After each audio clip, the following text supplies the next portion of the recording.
Baik, di sini saya akan mencoba menjawab dari pertanyaan pertama, yaitu mengenai etika pengembangan masyarakat. Untuk yang pertama, yaitu pengertian etika itu sendiri. Etika adalah merupakan asas atau nilai yang berkaitan dengan akhlak. Jadi etika ini dapat dikatakan penentu baik dan buruknya suatu perilaku manusia. Jadi dapat dikatakan bahwa etika itu adalah sebagai pedoman, sebagai penentu baik dan buruknya perilaku manusia di dalam suatu masyarakat. Sedangkan pengertian pengembangan masyarakat itu sendiri adalah suatu proses pendampingan masyarakat yang dirasa perlu diberdayakan. Jadi dalam proses pengembangan ini dilakukan oleh seorang pendamping masyarakat atau yang disebut dengan fasilitator, yaitu seorang yang memberdayakan suatu masyarakat menuju kehidupan yang lebih baik. Jadi fasilitator ini adalah tugasnya sebagai suatu penggerak untuk suatu perubahan di dalam suatu masyarakat itu sendiri. Jadi pengembangan masyarakat adalah suatu proses pendampingan masyarakat yang dilakukan oleh seorang fasilitator yang nantinya menuntun untuk masyarakat menuju apa yang menjadi tujuannya, yaitu suatu perubahan ke arah yang lebih baik. Dan perubahan tersebut dilakukan oleh masyarakat itu sendiri. Jadi dapat dikatakan bahwa etika pengembangan masyarakat adalah suatu norma atau nilai yang menjadi patokan bagi seorang fasilitator atau pemberdaya masyarakat dalam melaksanakan tugasnya yang berkenaan dengan proses suatu perubahan di dalam suatu masyarakat. Etika tersebut dalam proses pengembangan masyarakat akan menjadi kontrol terhadap seorang fasilitator yang sedang melakukan suatu proses pemberdayaan sehingga dapat menjadi pedoman atau kontrol bagi seorang pendamping masyarakat dalam melaksanakan tugas serta dapat mencapai tujuannya dengan baik.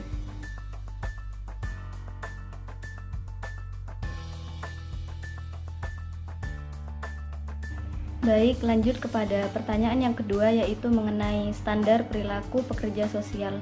Tentu hal utama yang harus dilakukan sebagai pekerja sosial yaitu menginternalisasi nilai dasar, prinsip umum, dan kode etik profesi sebagai pekerja sosial.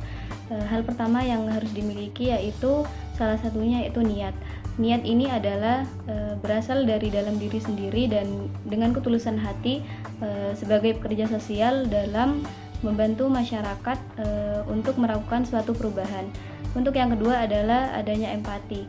Jadi sebagai pekerja sosial atau perilaku yang harus dimiliki sebagai seorang pekerja sosial adalah empati yang besar terhadap masyarakat. Untuk yang ketiga yaitu adanya sikap menghormati dan menghargai dalam berhubungan langsung dengan masyarakat. Jadi dalam contoh pengambilan keputusan, masyarakat yang memiliki hak untuk memilih dapat diberdayakan atau tidak, memilih untuk melakukan suatu perubahan dalam hidupnya. Dalam pekerja sosial dalam melakukan proses pemberdayaan dalam suatu masyarakat, tentunya kita harus mengedepankan apa yang menjadi keinginan masyarakat itu sendiri. Jadi kita sebagai pekerja sosial harus menghormati apa yang menjadi keputusan mereka dan apa yang menjadi keinginan mereka nantinya.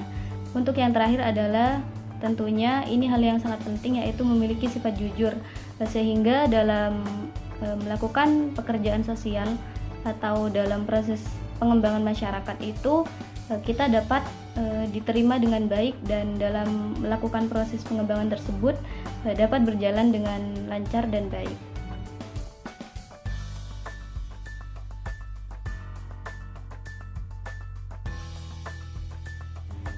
Baik, untuk pertanyaan ketiga yaitu tentang wilayah kerja bagi seorang pekerja sosial atau prospek kerja untuk lulusan dalam bidang pekerjaan sosial. Untuk yang pertama, profesi yang bisa dijalankan oleh maksudnya wilayah kerja yang dapat ditempati oleh pekerja sosial yang pertama yaitu bisa di Kementerian Sosial atau dinas sosial. Yang kedua yaitu lembaga swadaya masyarakat atau LSM. Yang ketiga bisa menjadi seorang peneliti sosial. Yang keempat yaitu dalam bidang ekonomi atau social entrepreneur. Yang ketiga di wilayah pendidikan, yaitu sebagai tenaga pengajar atau pendidik, bisa juga sebagai pendakwah atau dai serta koordinator relawan.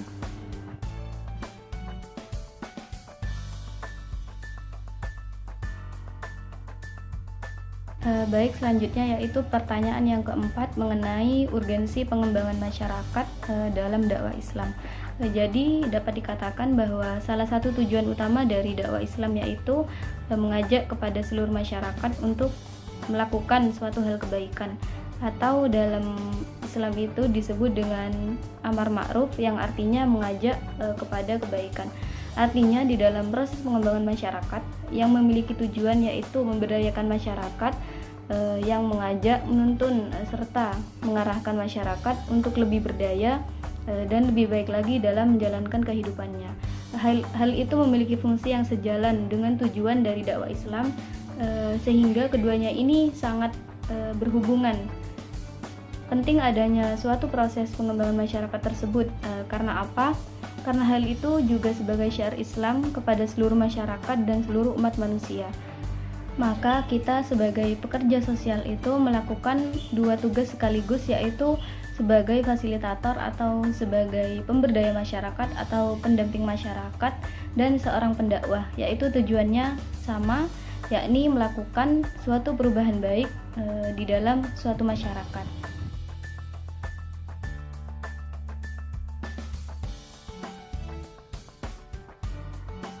Untuk yang kelima yaitu sumbangsih dalam memberdayakan masyarakat di sekitar.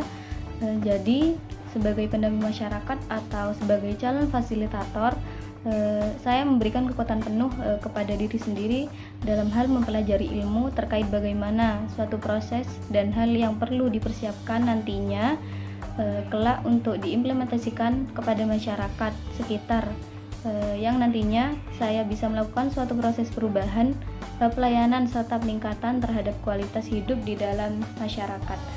Dengan ilmu tersebut yang telah saya pelajari tentu akan menjadi pedoman dan petunjuk dalam melaksanakan proses pemberdayaan di masyarakat dengan sebaik-baiknya dan dapat berjalan dengan baik. Hal itu penting karena saya menganggap bahwa dalam menghadapi suatu masyarakat tentunya tidak mudah dan harus dengan pengalaman serta ilmu yang benar-benar sesuai dengan kemampuan, kebutuhan, dan tujuan yang akan dicapai nantinya.